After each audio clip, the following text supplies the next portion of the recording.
कि एक चोरी करता था, एक रेकी करता था। एक दूसरे को ये बताता था कि जल्दी से कूद जा वरना कोई आ जाएगा। अब किंग नाम का इनका एक ग्रुप था, ये ग्रुप को बड़ा बनाना चाहते थे। चोर पहले हत्या और हत्या के प्रयास वाले मामले में 302 और 307 दोनों मामले में अंदर जेल के अंदर रह चुका है। संजीदगी से और काफ़ी चैलेंजिंग मानते हुए चोरियों पे हम लोगों ने एक्शन लेना शुरू किया था। तो दरवाज़ा खुला हुआ है, ताला टूटा हुआ है और सोने चांदी के जितने जेवरात थे सब गायब थे। रंगा और बिल्ला, आपने ये दोनों नाम सुना होगा। ऐसे कई आरोपी हैं जो हमेशा दो जोड़े में घूमते थे। दो जोड़े में घूमने का तात्पर्य ये था कि एक चोरी करता था, एक रेकी करता था। एक दूसरे को ये बताता था कि जल्दी से कूद जा वरना कोई आ जाएगा। ये सारी चीज़ें आपने फ़िल्मों में देखी होंगी, लेकिन फ़िल्मों से इतर अगर आप हकीकत में आएंगे तो काफ़ी सारी चीज़ें बिल्कुल सिमिलर नज़र आती हैं फ़िल्मों की तरह। नमस्कार, मैं सीमांत हूँ। केपी न्यूज़ देखना शुरू कर चुके हैं और कैमरे के पीछे सचिन भाऊ। आज जो कहानी है, दरअसल ये 28 और 29 मार्च को हकीकत थी। हकीकत एक ऐसे चोरी की जिसमें चोरी करने वाला चोर पहले हत्या और हत्या के प्रयास वाले मामले में 302 और 307 दोनों मामले में अंदर जेल के अंदर रह चुका है। उसके बाद बाहर आया हुआ था। मामला पूरा दुर्ग का है। दुर्ग में एक जगह है शिवपारा। शिवपारा में 28-29 तारीख की दरमियानी रात एक मकान प्रवीण सेन का। प्रवीण सेन अपने किसी रिश्तेदार के यहाँ शादी अटेंड करने गए हुए थे कि तभी अचानक से वो अगले दिन आते हैं और देखते हैं कि दरवाज़ा खुला हुआ है, ताला टूटा हुआ है और सोने चांदी के जितने जेवरात थे सब गायब थे। कुल जमा टोटल किया गया तो 5,75,000 रुपये के आसपास का ये सारा मांझरा नज़र आया। उसके बाद तेज़ी आ गई कि ऐसे सुने मकान में कौन चोरी कर सकता है। हालांकि सुने मकान में चोरी करना कोई आज की नई घटना नहीं है। इससे पहले भी, बहुत पहले जब हम छोटे छोटे थे तो चड्डी बनियान जैसे एक गैंग हुआ करता था। गैंग बनाना सब आरोपियों को अच्छा लगता है। ये भी ऐसे ही आरोपियों में से थे। एक का नाम अमन, दूसरे का नाम दीपेश। दोनों की उम्र 21 साल। दोनों के सिर के पीछे टैटू में लिखवाया गया है किंग। अब किंग नाम का इनका एक ग्रुप था, ये ग्रुप को बड़ा बनाना चाहते थे। छोटी छोटी चोरियों से बढ़ते बढ़ते ये बड़ी चोरियां करना चाहते थे। लेकिन दुर्ग पुलिस ने इनके मंसूबे पर ऐसा पानी फेरा कि अब ये दोनों प्रेस कॉन्फ्रेंस में उस कैमरे के ठीक सामने आकर खड़े हुए, जिस कैमरे के सामने आकर हम लोग खबर सुनाते हैं। हुआ जो, जैसा कि मैंने पहले बताया, 28-29 तारीख को ये लोग प्रवीण सेन के मकान में जाते हैं। ये पहले से वहाँ पर रेकी कर रहे थे। वहाँ पर देखा उन्होंने कि सीसीटीवी के लिए वहाँ पर वायर गया हुआ है, तो सबसे पहले इन्होंने सीसीटीवी वायर काट दिया। वायर काटने के बाद ये ताला तोड़ते हैं। ताला तोड़ के अंदर घुसे। अंदर अलमारी का ताला तोड़ते हैं। अलमारी ताला तोड़ने के बाद जो भी सोने के जेवर थे, भारतीय संस्कृति में सोने के जेवर बाकायदा हर अलमारी में रखे जाते हैं। हर अलमारी का दावा मैं नहीं करता, लेकिन लगभग रखे जाते हैं। तो सोने चांदी के जितने जेवरात थे सबको इन्होंने एक बोरी में भरा। उसके बाद जो कैश थे, थोड़े बहुत जो भी थे, वो सबको रख करके वो वहाँ से फरार हो गए। फरार होने के बाद अगले दिन जब प्रवीण सेन अपने मकान में पहुँचे तो उन्होंने देखा और उनके होश उड़ गए। होश उड़ना लाजमी था। मेहनत की सारी कमाई एक पल में फुर्र हो गई थी। तत्काल मोहन नगर थाना पहुँचते हैं। वहाँ पर जाकर के रिपोर्ट दर्ज कराते हैं। रिपोर्ट के बाद पुलिस इस जांच में जुट जाती है कि आखिर कौन है जो इतनी बड़ी चोरी कर रहा है।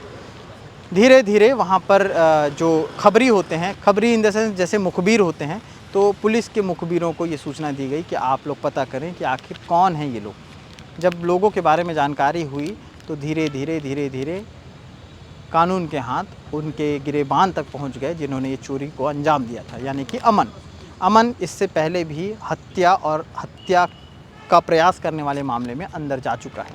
बाहर आया हुआ था अपने दोस्त दीपेश के साथ, वो ये प्लानिंग कर रहा था। लेकिन इस प्लानिंग में सिर्फ ये दो आरोपी नहीं हैं, बल्कि इन दोनों के अलावा और दो अपचारी बालक हैं। अपचारी बालक क्यों? अपचारी बालक को अपराधी बालक इसलिए नहीं बोल रहा हूँ क्योंकि ऐसा कानूनन कुछ है इसमें, क्योंकि उनकी उम्र 18 से कम है और इसलिए उन्हें अपचारी बालक बोला जाता है। तो 18 से कम उम्र के दो लड़के भी थे जिनको इन्होंने अपनी गैंग में शामिल किया। चोरी करने के बाद कुछ दिन और मिले होते तो शायद ये हिस्सा बंटवारा कर पाते, लेकिन ऐसा नहीं हो पाया। पुलिस मौके पर पहुंच गई। और जिस तरह से ये लोग तस्वीर में नज़र आ रहे हैं, कैमरे में नज़र आ रहे हैं। तो उसके बाद प्रेस कॉन्फ्रेंस हुआ। कॉन्फ्रेंस में दुर्ग के एसपी जितेंद्र शुक्ला ने इस मसले पर क्या कुछ कहा है, आपको डिटेल में ये सारी चीज़ें दिखाते हैं। आप सभी को पता है कि इस बीच चोरियां बहुत ज़्यादा 4-5-6 चोरियां पिछले महीने में दर्ज हुई हैं और काफ़ी संजीदगी से और काफ़ी चैलेंजिंग मानते हुए चोरियों पे हम लोगों ने का एक्शन लेना शुरू किया था। तो उसी के परिणाम स्वरूप ये जो चोरी है एक 28-29 की दरमियानी रात में शिवपारा दुर्ग कोतवाली के क्षेत्र में हुई थी, जिसको हम लोग, चूँकि चोरियां 3-4 उसके पहले भी हो चुकी थी, तो सीरियसली हम लोग खोज ही रहे थे कि कौन सा ग्रुप है, क्या कर रहा है। तो पीछे एक जगह पे जहाँ कैमरा था वहाँ पे एक 2-4 लड़कों का ग्रुप था जो कैमरे का केबल कट करने हुए दिख रहे थे। वो लोगों ने बताया कि वो केबल कट करने की कोशिश कर रहे थे। फिर उनको उस कैमरे की जो फुटेज थी उससे उनको जज करने की कोशिश किया, उनको चेक करने की कोशिश किया, तो उसमें 2 अपचारी बालकों को बारे में पता चला जो वो काम कर रहे थे केबल कट करने का। उन लड़कों को उठाया तो उन लड़कों के थ्रू इनके जो मेन आरोपी थे, जो अमन यादव और दूसरा एक और दीपेश कुमार है, उसका नाम पता चला कि वो लोग चोरियां करने जा रहे थे, इसलिए उसके पहले वो केबल कटिंग और कैमरा ऑफ करने का इन लोगों ने काम किया था। फिर उन दोनों को उठाया तो उन लोगों ने काफ़ी पूछताछ के बाद पूरी चोरियां जो उस दिन वो शिवपारा में हुई थी उसको स्वीकार किया। और लकीली मतलब जितना भी मशरूका बताया था, जितना भी मशरूका चोरी का मतलब रिपोर्ट हुआ था, वो सारा का सारा उनके कब्जे से और कुछ अपचारी बालकों के पास से, तो उनके कब्जों से मतलब हमने वो सारा जब्त किया है। और अभी 2 जो उसमें चोर प्रमुख रूप से थे, अमन यादव और दीपेश कुमार, उनको कार्रवाई करके जेल भेज रहे हैं। बाकी अपचारी बालक के लिए पृथक से कार्रवाई। सर कितनी चोरियों का खुलासा है? अभी तो एक ही है और 1-2 चोरियां अभी हम लोग और देख रहे हैं उसके बारे में। चोरी में शामिल थे इसमें अमन यादव और जो है वो पुराना मतलब सातिर अपराधी रहा है, उसके पहले हत्या और हत्या के प्रयास के भी केस उसके पास लगे रहे हैं, तो चोरियों में भी वो इन्वॉल्व रहा है, तो वो काफ़ी पुराना मतलब अपराधी रहा है। चोरी का तरीका क्या था? मतलब सूने घरों को देखते थे या जनरली सूने घरों में ही चोरियां हो रही हैं। पिछले 1-1.5 महीने में जो हम लोगों ने पूरा मॉडस ऑपरेंडी नोटिस करने का मतलब काम किया है, तो यही समझ में आया है कि ज़्यादातर लोग रेकी कर रहे हैं कि कौन सा घर खाली है और उन घरों पे मतलब फिर वो सेलेक्ट करते हैं और उस पर एक्शन कार्रवाई।